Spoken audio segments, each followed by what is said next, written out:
When I first started Carnivore Diet, I was on food stamps. I was considered low income. I was getting Medicaid, all this other stuff. And I still made it work. I have steaks almost every single night. There's always this joke I see in the Carnivore Beginners Facebook page to never trust a fart, which is the truest statement ever at first. Sure, because I was a big bread pasta girl. I still very much love spaghetti, but I don't need it. I don't really want it. I was like, oh, I'll just have some pizza, whatever. Because my whole family was there and they were having pizza too. And yeah, that was a massive mistake. I was sick, throwing up, coming out of both ends for about a day and a half. And I've never had anything affect me that bad before. That was incredible for me to feel like, okay, I'm going to start to wean myself off of this really high dose of medication I'm taking. And then once I was completely off of that, I noticed that I felt fine. I was like, okay, as long as I keep eating this way, apparently that's what's having the most impact, working better for me.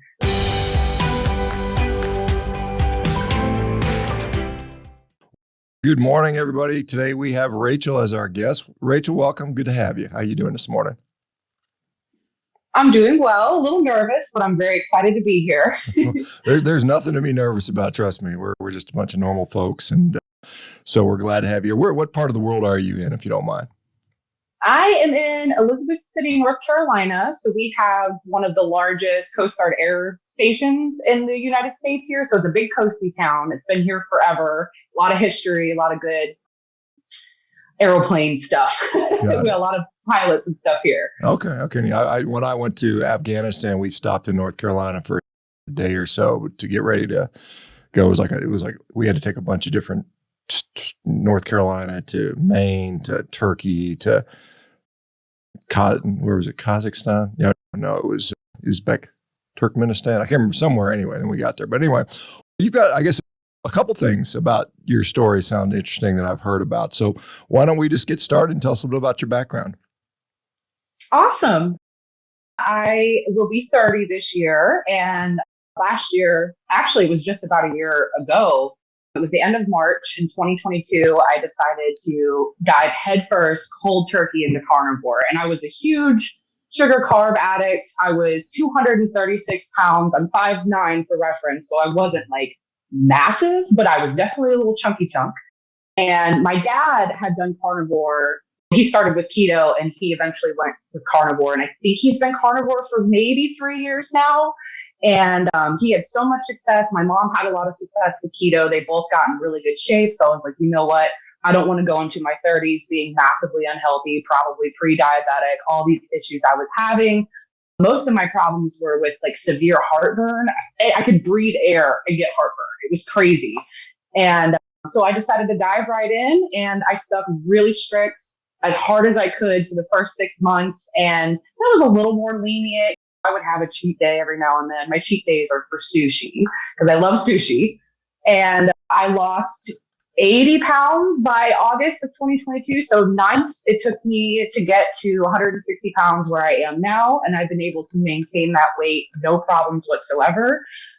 And for my daughter, she just turned 7 and she was diagnosed with autism around 3. And it was mostly just the communication and speech that was her problem. And my mom watched that documentary, The Magic Pill, about keto. And we decided to try that a little bit with her. It was kind of a slow transition into that. And thank God that she has always been a meat and cheese kind of girl because she does not like vegetables at all. So it wasn't too hard to get her kind of where we wanted her to be. And now I would say that she's pretty much ketovore, and we've just had a lot of improvements just mentally. We've dove down the rabbit hole. We found a couple other doctors that are looking into the relevance between gut health and mental health for kids with autism, ADHD, that kind of stuff. So we got a lot of good resources. We've had a lot of good success so far. And I'm hoping since we got her on this track so young, that as she gets older, it just gets easier for her. Yeah, very good. That's exciting. Yeah, and there is certainly a lot of insight about gut health and the manifestations of autism. A lot of kids with autism often have gut issues, not always, but they often do. And so obviously fixing the diet often helps with the gut issues, which secondarily seem to help with that. So you lost like 80 pounds. Congratulations on that. Was that the primary reason driving you to try low carb, ketogenic, carnivore diets, or were there other things going on? It was for my health. Like I said, I didn't want to be 30 and really unhealthy. I was never super in shape and really healthy growing up. My parents definitely did. My mom, I feel like, was more ahead of the whole nutrition thing back in the 90s before a lot of people were.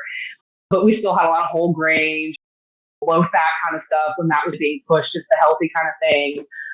But my main thing besides wanting to be healthy and bettering myself is I want to be here as long as possible for my daughter. If she does end up having to live with me for the rest of her life because of her autism, I want to be prepared for that. I don't want to leave this world early and leave her behind without anybody. So that was like the main motivation, besides obviously wanting to be healthy for myself. Yeah, fair enough. Fair enough. And I think this month is Autism Awareness Month. I think for people who don't know that. I have an autistic child as well. My oldest son, he's 17, and he is, I don't have him full time, so it's hard to control everything he eats, but he's doing pretty good. He's got some social stuff he's still lacking in, but he's smart, real smart kid, photographic memory and that type of stuff. But so you said your diet before, a lot of sugar addiction, perhaps. How did you deal with that over the years? Why was it so hard to quit? Why did, maybe going on this diet make it different than maybe times in the past where maybe, I assume you thought about losing weight or trying to change your diet in years past. Why do you think you're successful now versus perhaps back in previous times? I think what a lot of my triggers were, I had a really bad marriage, and my depression was terrible. I didn't care. I basically did not care about myself. I had a small child. My daughter was really young, and I was just trying to do everything I can. I had to hold the house down basically. And it was just a combination of all these things that caused a lot of mental health problems for myself. And I would just eat and eat. And it was just like how people describe it, especially on my 600-pound life, it was like happiness. I would eat and I'd feel great. And then I would feel like crap. And then I think I just got to the point where I was like, I'm fed up with this. I'm so tired of feeling like crap all the time. I'm tired of taking a sip of water and feeling like I have heartburn instantly. It was terrible. I was always bloated and just bowel problems. And I saw my parents, they're like my big motivation is seeing them and how hard they worked and how the carnivore keto diet worked well for them, especially my dad, because him and I are a lot alike. And I just decided I need to do this. I have to grow up. I got to be a big girl, and I got to take care of myself, especially for my child. So that was really it. Just a lot of mental health issues, which are basically completely gone now within this year of eating the way I am. And I do sometimes get a little anxious, but I think that's just being a mom and an adult, especially with a special needs child. I'll get a little anxious about her sometimes, but I'm not having panic attacks every other day like I was back when I was eating a bunch of crap, basically. And you said your parents were the ones that got you motivated. How were you able to see a transformation in them? Was it obvious a success they were having, or what did they go through? Oh, yeah.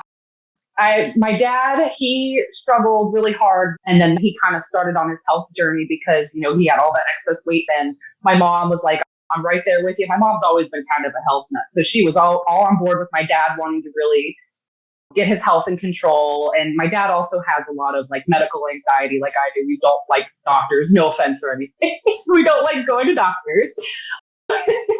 We always get very anxious. But I think my dad really he saw how his health was declining and really took charge of it. The bad butt that he is, and continue on to do this all meat diet and be so successful, then I can do the same thing as him. So it was definitely him and my mom that really inspired me that, hey, you need to wake up. And they were very, how do you describe it? They were not mean about it, but they were like, hey, you got to do something about your health, because they were noticing my mental health problems, how overweight I was, how miserable I felt. And so them really showing me that they can do it and instilling in me that, hey, you really need to think about this, if not for yourself, but for your daughter, then, you can do this. And they were really encouraging. So I'm very grateful that my parents have gone down this path as well, and to have them to fall back on if I have questions, what to do, this and that. And it was really great having both of them there for me when I first started. Yeah. I mean, most of us would easily concede that how much we weigh, being obese, being leaner, has a lot to do with what we eat. I think that's pretty clear. How do you feel that diet impacts your mental health? Because you said you went through depression, not caring. Did you notice an impact with the diet on your mental health? Oh, absolutely. I was able to get off of, I was taking 200 milligrams of Effexor every day, which I don't know if you know anything about that. It's a really hardcore antidepressant, gives you the brain zaps, makes you kind of feel crazy. If you forget to take it, you feel like you're losing your mind. So I was on that for a good few years following like the end of my marriage. And that was incredible for me to feel like, okay, I'm going to start to wean myself off of this really high dose of medication I'm taking. And then once I was completely off of that, I noticed that I felt fine. I was like, okay, as long as I keep eating this way, apparently that's what's having the most impact. And it's working better for me than this 200 milligrams of this medication that I don't really need. I just needed to change my diet. And it takes a lot. Your mental outlook, you have to be consistent. I see a lot of people that first start out with carnivore and these carnivore pages on Facebook, and it's been a week and I haven't lost a single pound. And I try to be so nice. You guys have to keep that mindset. You cannot quit after a week. You can't let yourself get discouraged. I would stay off and away from a scale. Notice how your measurements are, how your clothes are fitting, and then that will give you the motivation to continue. Because I know that's a really discouraging thing when you're not seeing the scale moving. But I think everyone's very different. So I was very lucky that the weight came off quite quickly, because I know it doesn't happen like that for everybody. But yeah, I got off the medication and I was very pleased with that. Yeah, there's a lot of reasons to come off medications that make you feel better. One of the things, there's a drug out there, most of us are aware of it, is Ozempic, semaglutide, Wegovy, whatever different names, but that work by affecting, one of the mechanisms by affecting satiety. Can you talk about satiety on this diet versus maybe what you had in the past? Do you feel like you're more satisfied, not as hungry? What do you think about satiety here? Absolutely. I was OMAD for a long time, 1 meal a day, and that kind of happened on accident. I was just really focusing on learning to listen to my body and like my hunger cues. And it got to the point where I would wake up, wouldn't be hungry at all. I would drink my water with my electrolytes and I would go to work, come home. And I worked at a Chick-fil-A at the time too. So that was really fun, being around all the chicken and the smells, and I wouldn't eat anything from there anyways. But yeah, I would definitely say I'm way more satiated. I would come home and I would make up a ribeye. I love ribeyes. I know you do too. I would have my ribeye and some shrimp and maybe some eggs or bacon. And that was basically the only meal I would eat. It was probably like 1.5 pounds of food on a plate. And I would eat that. And then I was good to go till the next day. And sometimes I would do fasting. I'm not really big into fasting. I get hungry really quickly after like 24 hours. I'm like, okay, I'm ready to eat. I know people do longer and longer fasts than that, but I would definitely say I'm way more satiated, because when I would snack all day. I'd be eating chips. I would have some crap sandwich or something, and then I'd be hungry like 20 minutes later. And it was just a constant in and out of the fridge type deal when I was eating like the standard American diet. So definitely much better now that I'm just eating animal products. Yeah. I'm curious. You said you never eat anything from Chick-fil-A. Is there a particular reason, or is it just too much junk food, or is there some other concern? I can't say for all Chick-fil-A's. Ours was very clean. They do have a very high standard, so it's not cleanliness or anything. There just isn't anything healthy there. Like, you can go to McDonald's and get their 100% beef patties and some cheese if you eat cheese, and get that for a couple bucks, and it's totally fine. It's just beef and salt, and it's cooked in its own fat. I totally asked the McDonald's workers this, and they said it is cooked in fat, no oils. So if you look at Chick-fil-A, like the healthiest thing they'd have would be their salads or like their grilled chicken. The grill is completely coated with canola oil, like the really crappy canola oil, just coated all over it. All the marinades the chicken comes in are just full. First ingredient is soybean oil or canola oil. Even their salads have a bunch of junk in it that I wouldn't really touch. Maybe if you just got some lettuce from there, that would work. And then one day I was curious and I was looking at the nutrition facts of like their milkshakes. They have over 100 carbs in one single milkshake, which blew my mind. Like, I knew there was a lot of sugar in it, but holy crap, like 100 grams of carbs in something that you're drinking is insane to me. Chick-fil-A is not a good option for healthy food. No hate to Chick-fil-A or anything. I enjoyed working there, but yeah, they don't have any healthy options at all, not even the grilled. Yeah, it's not a place.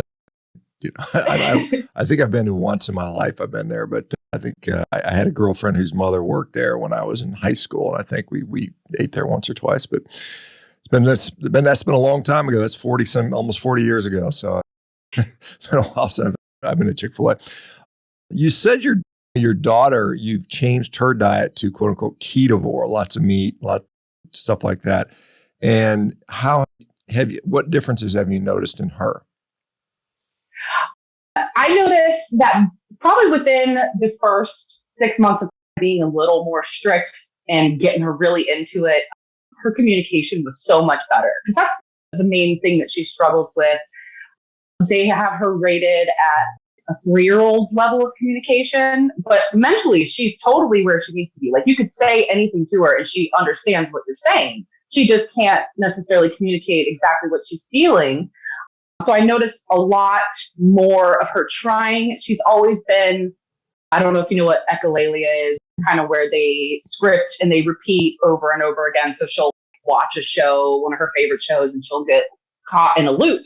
And it will happen and it will be repeated all day long, all day long. And I noticed that kind of decreased a lot. And it was more her focusing on what you were saying. Because when she would get caught in those loops of repeating and repeating or acting out the scenes from her movies or shows, you couldn't really get her attention away from it for anything. And now I notice she'll snap right out of it if she gets stuck in one of those little loops, and she'll give you your full attention. She's never had issues with eye contact or anything like that. So she will look right at you. And that was just a big moment for me. And I remember we didn't fully potty train her until she was about 5. It was just kind of a difficult, she just really wasn't ready. She wasn't ready to communicate that she had to go to the bathroom. So it was a little bit of a task. And I'll never forget the one night I put her to bed and I asked her if she wanted to put her pull-up on, and she looked at me dead in the face, the clearest expression I've ever seen in her eyes. And she says, "No, only panties now." Which was so adorable. And it was just a huge moment. It was like she had this awakening, and she said this whole sentence to me: "No, I want to wear panties. I'm a big girl." And I was like, okay, that's totally fine. So we got rid of all the pull-ups, and ever since then, she's been good to go. So that was the real main thing, was seeing that change in her communication and her attention span. Instead of getting stuck in her loop, she would refocus all on her own. So that was the start. Do you notice, because some people say that's just her maturing and getting older, had nothing to do with diet. Do you notice, does she ever deviate from the diet and you notice regressions or anything like that? Or does she just stay pretty good all the time? I wouldn't say she regresses. I would say that she can get, we call it the stompies, because she just gets a little angry and she'll stomp her feet, and it's adorable. But she's getting upset. So she can get a little emotional if we have a little too much sugar, or if we have a little cheat day, or someone gave her a piece of a cupcake or whatever. And so sometimes I wouldn't say it's regression. It's more of like she just gets irritable. Like it affects her in that type of way. Having obviously, at least in your experience, seeing your daughter improve symptomatically from autism, with autism, by changing your diet, obviously your own personal experience, weight loss, mental health benefits, and I'm sure a lot more. At any point when you were either taking care of yourself or having your daughter go to the physician, did they talk about dietary changes? Was that ever mentioned or addressed or thought about for either you or for her? Yes and no. I never really went, I need to go to the doctor. I need to go. I want to get my blood work done now that it's been a solid year that I've been carnivore. But for her, we actually just had her 7-year-old wellness checkup last week, I think. And they were just saying, eat just the basic, eat tons of fruits and vegetables and all this other stuff. And it was so funny because there was another nurse practitioner in there, and she had mentioned to me that she hates vegetables. And I was like, oh my gosh, let me tell you about what I eat and what my daughter eats. And she was like, that's awesome. I've heard about it. So this nurse practitioner was actually knowledgeable a little bit in the carnivore, ketovore type of deal. And she said that's basically how she eats. And she was also in very good shape, beautiful skin, looked awesome. It was really cool to meet her and have her know what I was talking about. But it just cracked me up that the other doctor was like, yeah, just eat tons of fruits and vegetables. Like they didn't even really go in specifications. They didn't really ask us what she eats. It was a little strange. I think they were just trying to get us in and out. That's another reason why I'm not crazy about doctors is they give you this short amount of time and they just rapid fire these questions. And but yeah, they didn't really touch too much about nutrition. They just said the basic stuff that they always say, fruits and vegetables and meat. Okay, at least they didn't tell you to go vegan. It's at least good, particularly for a kid. They did have plant-based diet information like in the room. They had like a plant-based vegan split, which I thought was funny. And one of the questions they asked me was if we were vegetarian. I was like, no, we're not. Because I guess they have to check for like her iron levels or something like that if we eat vegetarian. But so that was asked. I totally forgot. Yeah, okay, fair enough. As far as your diet, you mentioned I'm not exactly sure what you're eating. What does it look like for you? What does your typical diet look like? A lot of, like, I just had some eggs and bacon and sausage all mixed together. I eat, and I always have been very okay with dairy. So I have eaten an obnoxious amount of cheese the past year. And thankfully, it doesn't affect me negatively weight loss or gut wise. So usually I'll wake up, give it an hour or so. I'll have my water, sometimes my iced coffee. And then if I'm hungry in the morning, I'll have some eggs and bacon. Sometimes I'm not. Sometimes I just skip breakfast altogether. And then I almost always end the day with either a New York strip or a ribeye, some shrimp bacon. And I will say I do on occasion, I will have a couple bites of kimchi, the fermented Korean cabbage. I'll have a little bit of kimchi every now and then. And maybe a couple bites of avocado. Like we have a Mexican restaurant we love to go to, and I'll have a little bit of like a scoop of guacamole or something like that. But those are things that I know that aren't going to affect me poorly. But that's about it. Just a lot of steak, a lot of eggs and cheese. Okay, yeah, fair enough. That sounds like my diet minus the avocado and kimchi, pretty much. And mostly a lot of steak here. But it sounds like your parents were obviously supportive since they were the ones that kind of convinced you to do this. Are you getting any sort of resistance from anybody? Is there anybody that you work with or family members that are like saying this is bad and you shouldn't be doing it? I did have a few coworkers because even my grandmother eats pretty low carb, and so does my boyfriend. So both of them are super supportive as well. But when I was working at Chick-fil-A, I had a few coworkers that were like, that sounds crazy. You're not going to lose weight. And then they all watched me lose 80 pounds within 9 months. And they were like, holy crap, you look awesome. So I even had a couple ask me about where I started. I sent her a ton of your videos. I don't know if she ever did anything with it. But they were skeptical. I wouldn't say they were mean or telling me I was going to die or anything like that. I haven't personally encountered that. I know some people do. But they were very skeptical about what I was doing until they all watched me transform right in front of them. That's all the proof you need, really. Yeah, it's unfortunate you were at Chick-fil-A's. If you'd worked at Wendy's or McDonald's, you could have said, hey, just eat the burger patties and you'd be fine. Yeah. I had that discussion one time. I was at Wendy's eating my normal 8 or 12 burger patties, whatever I got in there. And I was chatting to the manager. I said, hey, this is really a health food and you should. And she agreed. She understood that, but it was kind of funny because there's if you go to a fast food place, a lot of the people in there are overweight. A lot of the employees are overweight because they're probably eating all the fries and all the other crap that goes with it. But, and I don't know, do they give you food? I assume they let you have a meal while you're there, don't they? Or do you have to pay for your own meals, or how does that work? They did let us have a meal for a while. And then I wasn't too impressed with the ownership of this place. And I guess because some people were messing up in the front of house, I worked in the back of house. I was like the main breader. So I was the one messing and breading with all the chicken. That was my job. So I guess someone up front did something and they decided to take the employee meals away for everyone, which was not a big deal because I didn't even use mine. I would either give it to someone else. You can use my free meal, or I'd get like a salad for my boyfriend or something like that. Yeah, they let us for the most part. But I really wouldn't eat anything there. It was hard though because we had the cookies and we would bake them fresh every morning, and I worked 5:30 a.m. to 1 p.m. and they would have 16 pans of those cookies in there, and they did smell very good, but I never touched one. I was so proud of myself. That was so hard being around fresh baked cookies every day. Yeah, it's a true testament to sometimes the power of the diet is The one thing that some people I like about it too, it's very black and white to see. The lines are very easily drawn. Whereas like on a ketogenic diet, you could like, if I make it this way and I put the macros here, it's technically ketogenic, and you just end up eating a lot of junk food. Whereas you're like, it's either meat or it's not meat, more or less. And it's pretty straightforward in that regard. You lost weight, your depression got better. Obviously you look very happy, and I don't see you being a sad person right now, but any other benefits like gut health, skin health, anything you notice energy wise that you would comment on? Absolutely. I think overall, my general, like my sleep is much better. I used to just be so tired all the time. Now I can wake up early. My daughter has her therapy in the mornings at 8:30, so I wake up at 7 and I wake up feeling great, feeling fine. I'm not groggy, and I'm usually not a morning person, but now I kind of am.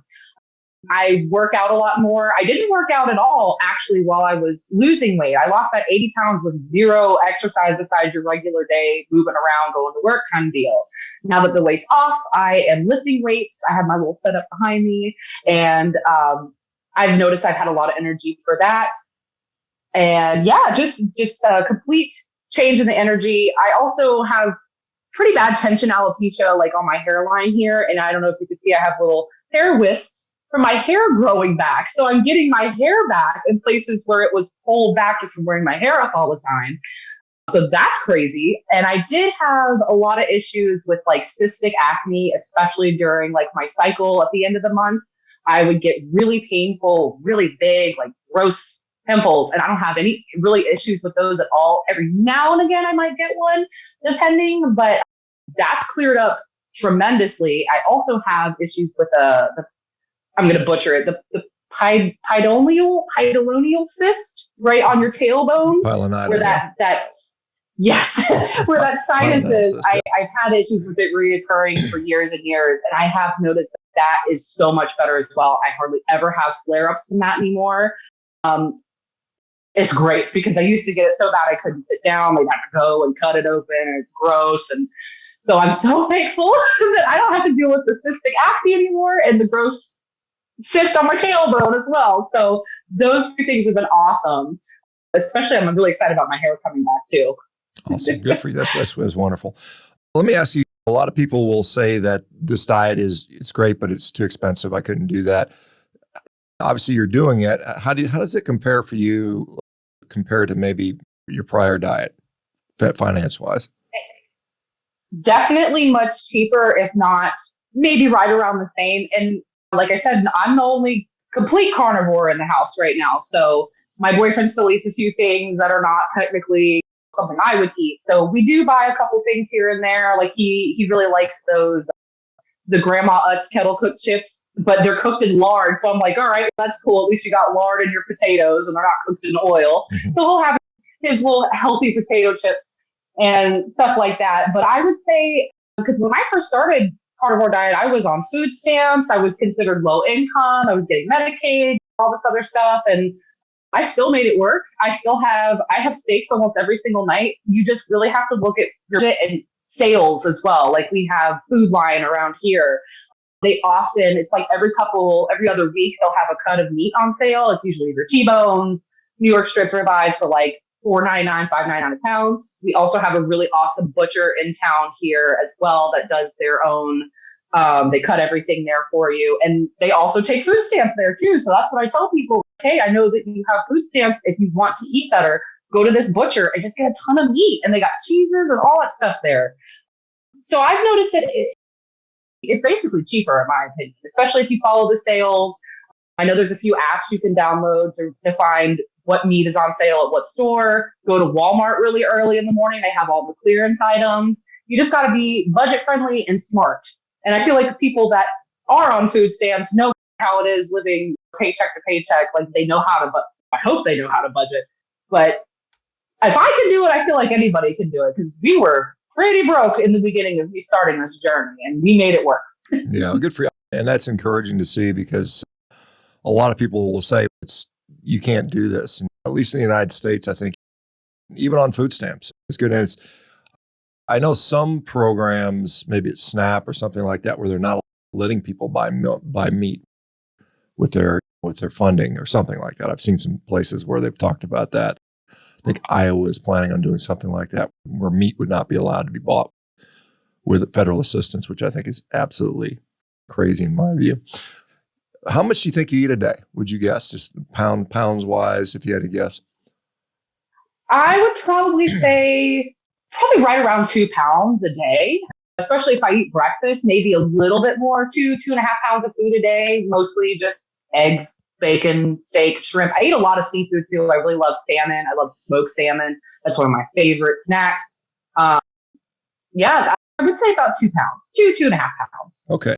And you saw weight loss, dramatic improvements across the board in your health, sounds like. Were you making an effort to eat only grass-finished beef, or was it just whatever was on sale? And it sounds like it was just whatever you could get, right? It was. I did try a whole week, I think it was a whole 2 weeks of eating nothing but grass-fed because I really wanted to see if it would make a big difference. And the only thing that I learned is I don't really enjoy grass-fed beef that much. I think it has a funky texture to it. Sometimes smell a little weird.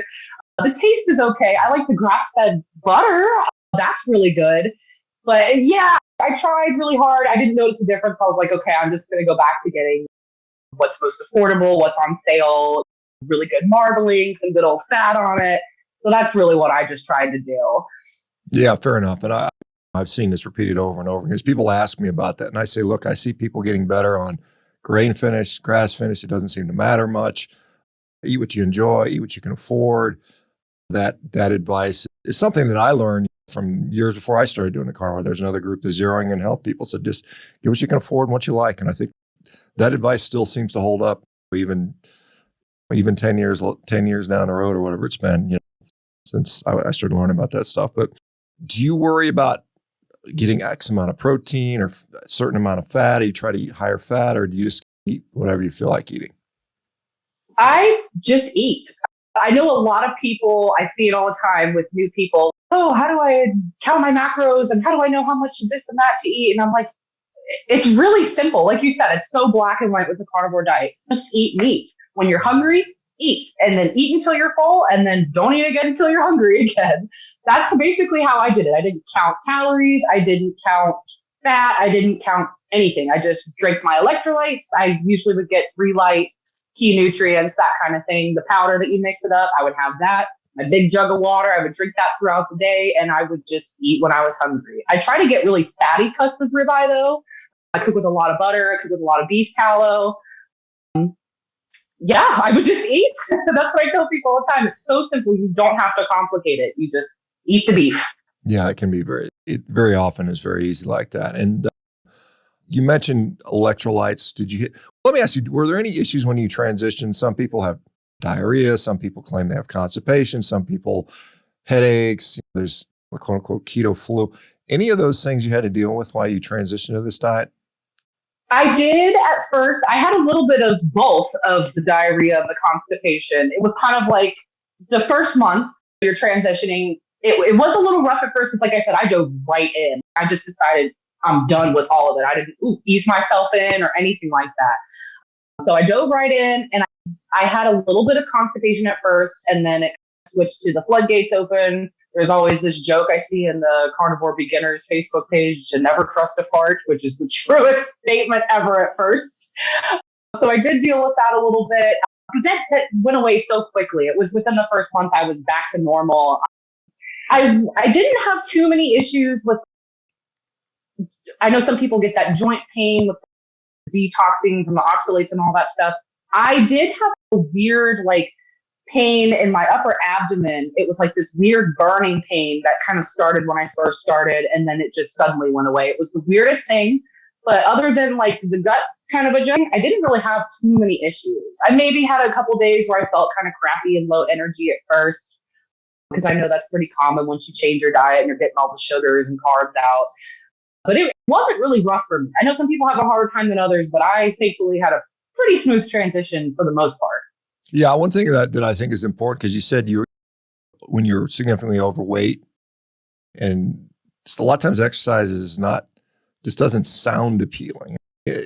And some people, it just physically hurts them. They're not going to, I tell people it's great if you can stop being sedentary. That's the first step. But a lot of times as you feel better and better, then you start to want to do this stuff. And it's a lot easier when you want to do it and enjoy it. So did you have any aches and pains and things like that? You're still pretty relatively young. So I know I'm in my late 50s now. So I'm like more aware of that stuff. But in your 20s, it's not usually that much of an issue. But did you have any of that stuff when you were overweight? I did have some issues with like my hips and my knees. I noticed were kind of really sore. If I slept wrong, I would literally be limping because my hip would get really locked up. If I like put my leg a certain way, my hip would lock up. It was really strange. That would happen all the time. I haven't had issues with that at all. Even now, lifting weights every single day, I do a really intense, like 10-minute session. I don't do anything crazy. I don't have any issues with my hip at all anymore. My knees feel great. I can run and jump, and I run around with my daughter all the time now, which she loves because she loves to run around, kick the ball, all that good stuff. So nothing too terrible. My main thing was just like how bad my mental health was and the constant heartburn. I was literally taking 2 Xanax a day. It was so bad. And now I can't even tell you the last time I had heartburn now. It's incredible. Not have to worry about bringing those pills with me all the time and worrying about what I'm going to eat is going to make it flare up. And for me, it seems like sugar was the main cause of my heartburn. I could eat a glazed donut and just be in excruciating pain, not even 10 minutes later from it. Yeah, it's interesting to see. A lot of people comment on going carnivore and their heartburn goes away. That probably has to do with how much volume and pressure that builds up from fermentable foods go in there that start to just blow the guts up, and then you have that backwards pressure that blasts that acid up into your esophagus. And so when you stop doing that, the heartburn often goes away. So it's interesting to see. Where are you working these days? Do you mind sharing that?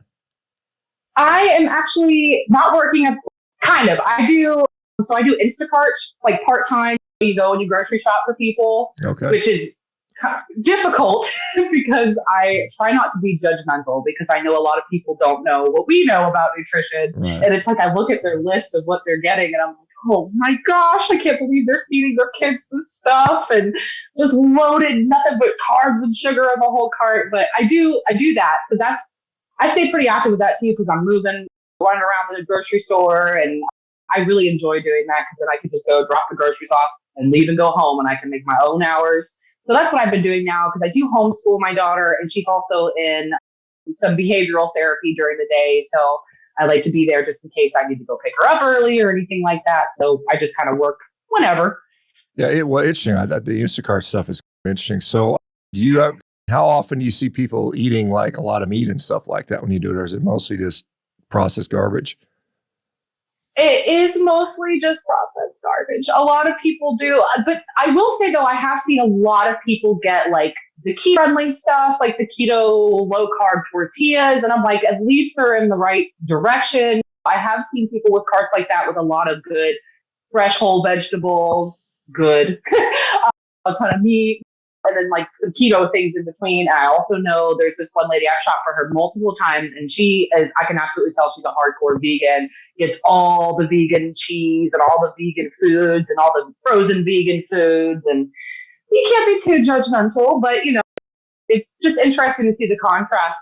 And you can always tell who has kids, and they're always getting the giant boxes of cereal, and it's hard not to be judgmental or tell these people, hey, you're eating absolutely terrible things. Yeah, it's always entertaining going to the grocery store, and you just can't help but see what else somebody else has in their cart. And I always look in there, I'm like, there's literally no nutrition in your cart. See that might be like a bunch of junk, and then maybe they'll have an egg or two, a dozen eggs, and then they might have some orange juice or something like that. That's their health food. Just kind of, you sit there and you wonder why everybody is. This seems like 99% of the people there are completely oblivious to this sort of stuff for sure. Did you mention you were using Relight, one of the electrolyte replacement products? Are you still using that? Do you concentrate on how much salt you have or anything like that?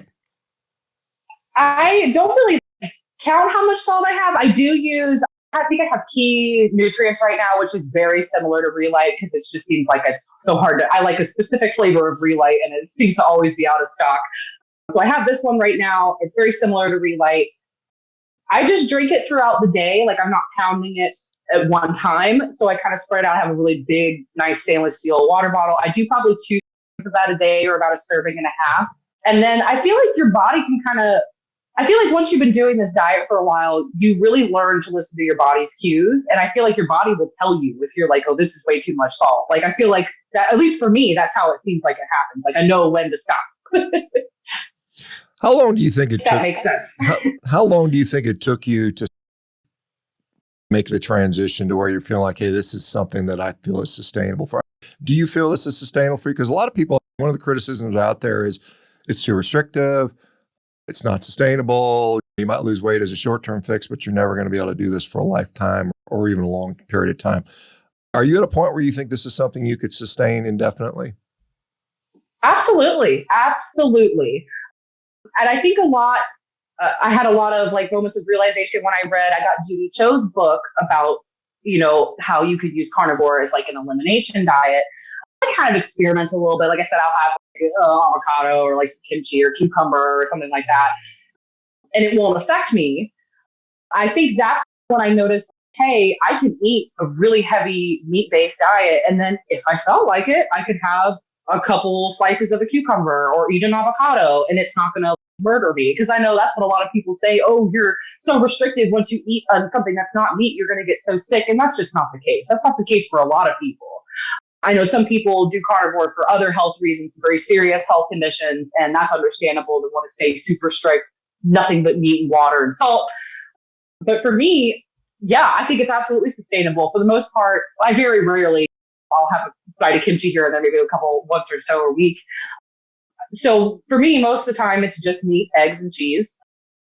And I have no issues with that. I love it every day. I love waking up and eating the way that I do. I'm not hungry. I don't think about food all the time. I think that's another thing that's changed for me as well, is my mindset's completely different. I'm not just like waiting for my next meal to get that serotonin boost that it gives you, the happy feeling. I'm not like, I don't even think about food anymore. I just eat when I'm hungry, and it's as simple as that. It just takes time. And I think that's what a lot of people need to understand is once you get to a certain point, your brain is also changed and your habits are different, and the way that your brain responds to food is different. So once you get there, I absolutely think it's sustainable. Look at you and my dad. You guys have been doing it for years now and nothing but great success. So I 100% think it's sustainable, especially even if you want to add a few things here and there. But if you want to just eat only meat for the rest of your life, go for it. I don't see why it's a problem. Yeah, fair enough. And I've said the same. I think, like I said, we have this. Prior to this diet, or maybe let's go back, I don't know, 3, 4, 5 years ago, did you believe that meat was bad for you? Did you ever believe that, hey, particularly red meat is bad for me and I should limit that? Was that ever something that you were taught or thought about? I think when I was like a teenager, maybe in middle school, a friend of mine showed me one of those PETA propaganda videos, and I tried to be vegetarian for a week and it just did not work. I've always been a real big like meat girl. I love cheeseburgers. I've always loved the steak and potatoes type of thing. So I don't think I ever really thought that meat was bad for me. Thankfully, my parents never did either. We always had some type of protein for dinner when my mom was cooking growing up. But yeah, I tried the vegetarian thing for a week. It was not for me. My brother did it for a year and he was better than I was. But I remember that whole week that I was eating vegetarian. I was like, this is terrible. I felt miserable all the time. I was so hungry, but I'm not going to compare my 1 week experience to other people who have been vegetarian or vegan for a long time, whatever. But I know, but I never thought meat was bad. I've always loved my meat. And the thing is, people say, see, you ate a lot of meat and you were overweight by 80 pounds or whatever. So it must have been the meat's fault. And so clearly it wasn't. What do you think was driving the weight gain in your case? Oh my gosh, the pasta, the bread, the Oreos, the junk that I would just eat all the time. That's where that was coming from for sure. Because I was a big bread pasta girl. I still very much love spaghetti, but I don't need it. I don't really want it. That's the funny thing about it is as much as I loved it, I don't really want to eat it anymore. Yeah, it was definitely the obnoxious amount of carbs I was eating, which I did some Googling the other day and I found out that to be considered a low carb diet, like not carnivore or keto, just low carb, you have to eat under 150 grams of carbs a day. And I still think 150 grams of carbs is crazy high in my opinion, but it just goes to show how much the normal person on the standard American diet is consuming all these carbs and sugar every single day, like obnoxious amounts of it. So obviously it's not the meat. It was my problem with sweets and carbs and bread. Yeah, I mean, I think the American diet now is something right around 60% of our calories are coming from this ultra processed food, and much of it is carbohydrate based. It's pretty hard to find any purely meat based junk food out there. You get some sausages that are mixed with some garbage, but the actual meat itself, it's hard to find.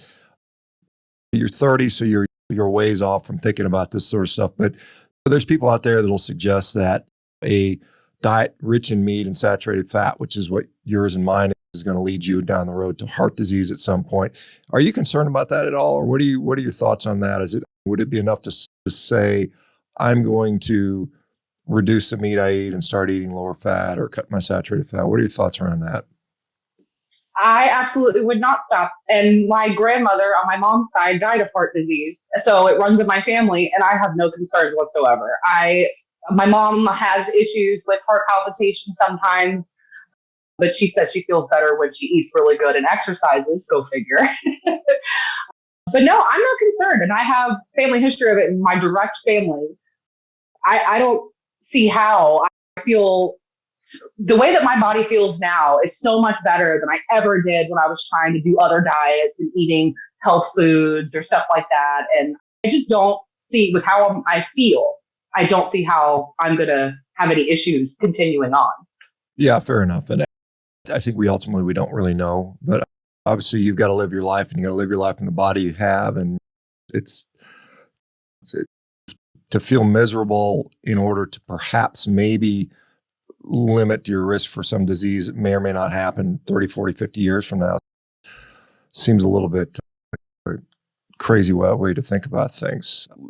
As far as young moms out here, or if you could talk to yourself 10 years ago, 20, 15 years ago when you were a kid, was anything you would have done differently or talked about?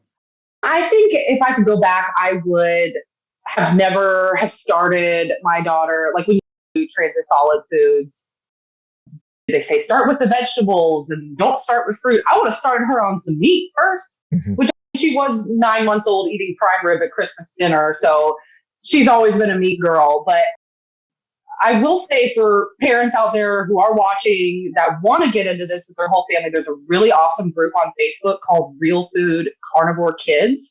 And it's not just carnivore, it's for people who do like whole foods, paleo, keto, all of it. And they got some really awesome recipes, some really good just advice, people that have been doing it for a long time, people that I've seen kiddos as young as 6 months old on a carnivore diet on that group. Just a lot of awesome information. I really wish I would have found it so much sooner for myself. But that's a really good place to start. If I could tell any mom or any parent that's interested, go to that Facebook group, Real Foods Carnivore Kids. Is that what I believe it? Yeah, Real Foods Carnivore Kids on Facebook. They are awesome. And they're not judgmental either, like some groups can be. Oh my gosh, you ate a pickle. Darn you to carnivore hell. That's funny. Yeah, I'm aware of some of the folks that are there's my way or the highway, and how dare you post a picture of your blueberry. I think, the thing that's fast is amazing to me now. I've been with this for a long time now. Is the amount of growth and expansion and all these different communities and people that are hearing about it. And some people that I've never heard of, and they've never heard of me, but I'm running into them. And I'm saying, wow, this is cool that something that I had a part in starting has grown to the degree it does. One of the things that, like I said, I'll just give a plug for what we're doing with Revero. We start in a couple months, physicians licensed in all 50 states that will be carnivore friendly physicians and places to get healthcare. So I think hopefully some of these communities will utilize what we're doing for the ones that need. The goal is that you don't need to go to the doctor, quite honestly. My thing is for some people, give us a year and we can change your life. And then outside of emergency, you probably don't need to come to the doctor or unless you really want to. But that is something that I think it will be really fun. You've done this on a budget, which is awesome. Are there any other tips you found? I know there's a website called mygrocerydeals.com, which I've given out a lot of times, and it's just type in your zip code and type in steak or whatever, ribeye or ground beef, and it'll zip up all the sales that you have. But any things you found that have been helpful?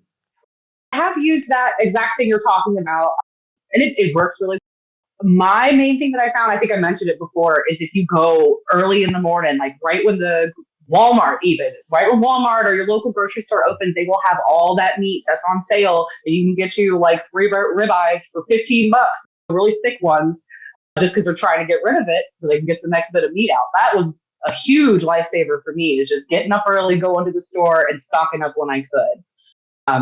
Costco is also a really awesome place. I know it could be a little pricey because they do everything in bulk, but they got some really good stuff at Costco. I like to go with my parents and see all the good stuff there. But yeah, get to the stores early in the morning and get you that meat on sale. It's still good. You could throw it in your freezer, get you a cheap little vacuum sealer or even just little freezer bags, whatever works, and stock while you can while it's on sale. That's really what I did, was just bought all I could when I had the money and while it was on sale. Yeah, that's fair enough. And that, like I said, I'll also put in a plug for local ranchers. If you got the freezer space and you can afford to spend a lot of money at one time, you can get a pretty darn good value on that. You're talking $4 or $5 a pound a lot of times for a half a steer or something like that, which is a pretty nice way to do it. Do you feel like you made any mistakes along the way with this diet? Were there things you like, gosh, I did this wrong? Not necessarily. I'm actually pretty surprised that I don't have a big, I did have a cheat recently, and I went to a place called Mod's Pizza.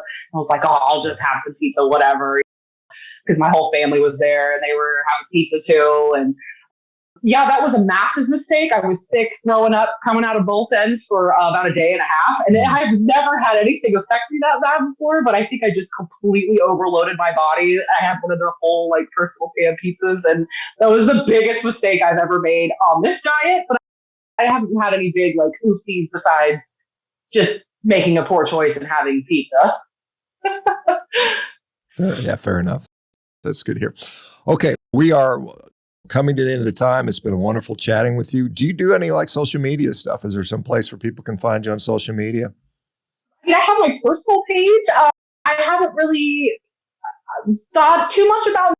Maybe I should. Maybe now that I've been on your podcast, I should start doing things and talking about my experience and helping people. I've also thought about doing the coaching for Revero as well. I just wasn't sure if I'd be any good at it, but I don't really have any social media at the moment. But if I do, I'll post a comment, and whenever this video is posted, I'll post a comment there or something. Awesome. Thank you. Well, and we'd love to have you on board as a coach, because we have, it's very rewarding, I think, for the pizza. I still do that myself, and I have just a lot of fun whenever I get to meet different people from all over the world. And it's really cool. You get to meet some really cool people and actually help them out, which makes you feel good too. Anyway, Rachel, thank you so much for sharing your story, and thanks for just, again, being open enough to try this. And I think this is something that the more and more people that are willing to try it and share their experience, it's neat to see that even on food stamps, you can make this happen. So that is really encouraging. So thank you so much. All right. For the rest of the folks, we'll be back tomorrow, guys. You guys have a great day. Thanks, Rachel. Bye-bye. Bye. Hey folks, it's Dr. ShawnBaker here. If you guys are enjoying these success stories, you can become your own success story. You can do that by heading over to CarnivoreDiet. You can sign up for a free 30-day trial and get started today. We're looking forward to supporting you. Our community is wonderful, and we'd love to see your success.